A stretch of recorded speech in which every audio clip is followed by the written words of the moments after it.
G4 G5 ஏன் டேரெக்டாக நடக்குதுன்றதுக்கு ஒரு விஷயம் வந்து இதுதான். முடிஞ்சில்லப்பா? அவங்க சொல்ல மாட்டாங்க, அவங்க கேட்டுக்கிட்டே இருப்பாங்க. ஓகேவா? எது புரிஞ்சுதோ அதை வச்சு ட்ரேட் பண்ணுங்க. புரிஞ்ச மாதிரி எதையும் பண்ணிடாதீங்க. புரிஞ்சுதுங்களா? அந்த டைலாக் புரிஞ்சுதுங்களா? எது புரிஞ்சுதோ பண்ணுங்க, புரிஞ்ச மாதிரி பண்ணாதீங்க.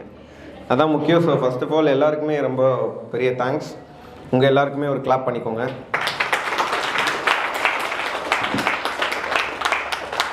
இந்த எஃபர்ட்க்கு தான். ஏன்னா வந்து ஒரு 2 days இவரெல்லாம் கண்ணே சிமிட்டில் நீங்கள் நான் பார்த்துட்டு தான் இருக்கேன்.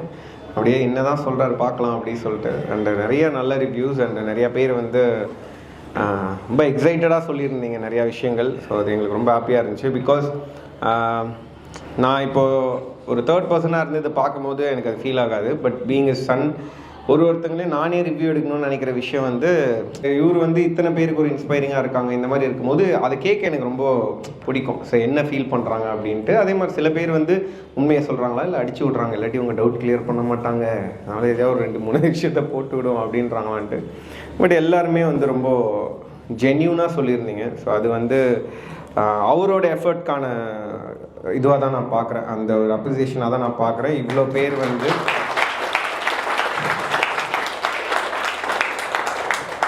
ஏன்னா உங்களுக்கு தெரிஞ்சிருக்கும், நம்ம ஒர்க் ஷாப் டைமிங்கே 4 o'clock வரைக்கும் தான் போட்டிருக்கோம். நான் 2 நாளுமே அப்படி நடந்திருக்காது.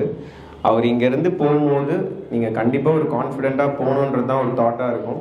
நீங்கள் கேட்க இன்னும் ஒரு 1 hour போனாலும் you will be clearing the doubts, அந்த மாதிரி ஒரு விஷயம்.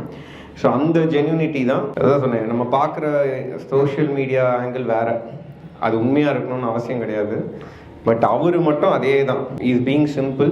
அண்ட் ஆல்சோ இங்கே வர எல்லாருக்கும் ஒரு மைண்டில் ஓடுற விஷயம், இங்கேருந்து போகிறாங்க, அவங்க வந்து இதுக்கப்புறம் இந்த லைஃப் சேஞ்ச் ஆகணும். நான் வந்த உடனே ஒரு விஷயம் பேசியிருப்பேன் உங்ககிட்ட, இந்த ஒர்க் ஷாப் உங்களுக்கு கண்டிப்பாக பெஸ்ட்டாக இருக்கும், அதுக்கப்புறம் இதுதான் மைண்ட் ப்ளோயிங்காக இருக்கும்.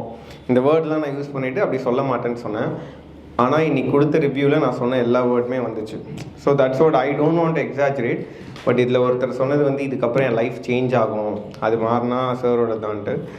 ஏன்னா இதை நான் கேட்டுகிட்டே இருக்கிறதுனால நான் அதை முன்னாடியே சொல்லி எக்ஸ்பெக்டேஷனை க்ரியேட் பண்ண தேவையில்லை. பட் முடியும் போது அது உங்களுக்கு நீங்கள் எக்ஸ்பீரியன்ஸ் பண்ணணுன்ற ஒரு விஷயம். G4 G5 ஏன் டேரெக்டாக நடக்குதுன்றதுக்கு ஒரு விஷயம் வந்து இதுதான். இப்போ இதே நீங்கள் ஆன்லைனில் கொண்டு போனால் உங்களால் வந்து இந்த இன்ட்ராக்ஷன்ஸ் இருக்காது, இந்த எக்ஸ்பீரியன்ஸ் இருக்காது. Why I keep telling it's an எக்ஸ்பீரியன்ஸ்னால் இதுதான். அவர் வந்து உங்களுக்கு வெறும் இந்த 2 நாளில் டெக்னிக்கல் மட்டும் சொல்லலை, உங்களுக்கு லைஃபாகவே நிறையா விஷயம் சொல்லியிருப்பார். மைண்ட் செட்டும் எனக்கு கிடச்சிருக்கு. அண்ட் ஆல்சோ ரொம்ப யூனிக்கான ஒரு விஷயம் கிடச்சிருக்குன்ட்டு. இங்கே இருக்கிற எனக்கு தெரிஞ்சு எல்லா ரிவ்யூ ஓப்பனாக சும்மா எங்களுக்காக தரல, அவருக்காக தரல, நீங்கள் ஜென்யூனாக கொடுத்துருக்கீங்கன்ட்டு. ஸோ இப்போ நீங்கள் கற்றுக்கினதை வச்சு உங்களால் ப்ராஃபிட் பண்ண முடியாது. உங்களுக்கு யாருக்காவது ஒரு கான்ஃபிடென்ஸ் லோவாக அப்படி ஏதாவது இருக்கா?